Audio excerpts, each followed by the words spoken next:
আমরা যে মেয়েরা রান্না বান্না করি আমার মনে হয় প্রতিটা মেয়ের একটাই টেনশন প্রতিদিন সকালে উঠে যে আজকে কি রান্না করব। কি রান্না করলে সবাই পছন্দ করবে, কোন রান্নাটা সবাই ভালো খাবে, কোন মানে এই চিন্তাটা আমাদের প্রত্যেকটা মেয়ের, বিশেষ করে যারা রান্না বান্না করি।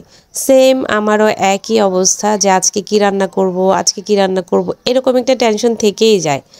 আজকে আমি অনেক দিন পরে আজকে একটু ব্যতিক্রম রান্না করছি। ব্যতিক্রম এর জন্য বললাম, এই ধরনের রান্না আমার একটু কমই খাওয়া হয়। তো আজকে যখন অফিস থেকে আসতেছিলাম গাড়িতে বসে আমিও সেম টেনশন, বাসায় গিয়ে কি রান্না করব কি রান্না করব। হুট করে মাথায় আসলো ফ্রিজে তো রুই মাছ আছে, রুই মাছ আছে, টমেটো দিয়ে ভুনা করব, যেটা টক টমেটো, এটা দিয়ে ভুনা করলে খেতে ভালোই লাগবে। তারপর বসে যখন ফোন দেখতেছিলাম, ভিডিও স্ক্রল করতেছিলাম, হুট করে একটা ভিডিও সামনে আসলো বড় বড় করে আলু দিয়ে, শিম দিয়ে, টমেটো দিয়ে মাছ রান্না। তো আমার আবার মাথায় হুট করে কাজ করলো, তাহলে এইটা কেন না আজকে হচ্ছে আমি শিম, আলু আর টমেটো দিয়ে রুই মাছ রান্না করব বাসায় গিয়ে।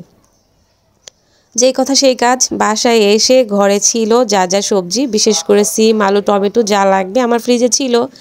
আমি সুন্দর করে কেটে ধুয়ে পরিষ্কার করে রান্না বসিয়ে দিলাম, আর রান্নাটা এত বেশি ভালো হয়েছিল।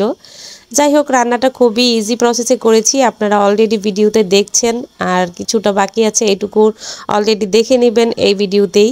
আমি খুব সুন্দর করে মাছ ভেজে নিয়েছি, তারপর ভাত ভেজে আমি পেঁয়াজ ভেজে নিলাম মাছ ভাজা তেলেই। কিছুটা ব্রাউন কালার হয়ে যাওয়ার পর একটু আদা রসুন জিরা অ্যাড করলাম। আদা রসুনটা একটু ভেজে তারপর দিয়ে দিয়েছিলাম হলুদ, মরিচ, ধনিয়ার গুঁড়া। সব কিছু একটু ভালো করে কষিয়ে মশলাটা, তার মধ্যে এই যে কেটে রাখা শিম আর আলু একটু বড় বড় করে কেটেছি, যাতে দেখতে ভালো লাগে। আমার দেখতে ভালো লাগলে ওই খাবারটা আমার মনে হয় খেতেও ভালো লাগে।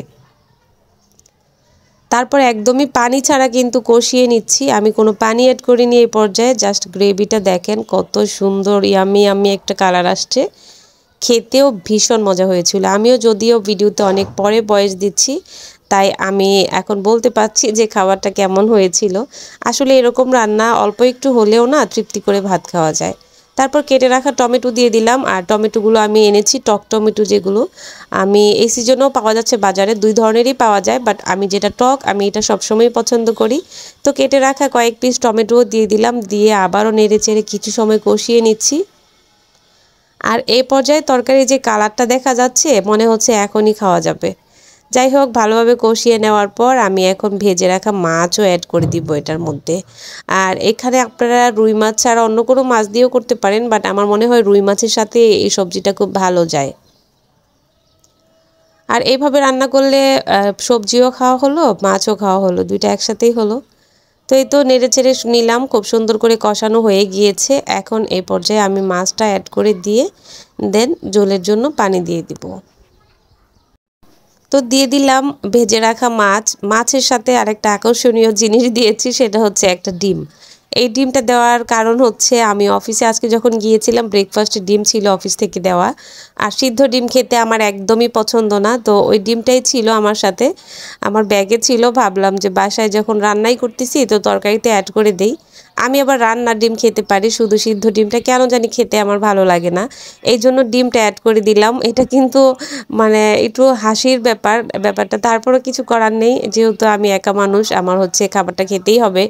এই জন্য আমি ডিমটা দিয়ে দিলাম, তাতে আমার মাছের সাথে খাওয়া হয়ে যাবে। তো এখন ঝোল দেওয়া হয়ে গেল, এখন ঢেকে জাস্ট রান্না করব। আর হ্যাঁ, এই রান্নাটা শেষে কিন্তু অবশ্যই ধনিয়া পাতা অ্যাড করতে হবে। ধনিয়া পাতা অ্যাড না করলে এই রান্নার স্বাদ পুরোপুরি আসবে না। তারপরও যদি একান্ত ধনিয়া পাতা হাতের কাছে না থাকে, ভাজা জিরার গুঁড়ো অ্যাড করে দিবেন, তাতে খেতে অনেক ভালো লাগবে। ভিডিওটা কেমন লেগেছে অবশ্যই কমেন্ট করে জানাবেন। ভালো লাগলে রুমির রান্না করে একটা মানে লাইক দিয়ে দিবেন, ফলো দিয়ে দিবেন, তাহলে রেগুলার যে ভিডিওগুলো আপলোড করি খুব সহজেই আপনারা পেয়ে যাবেন।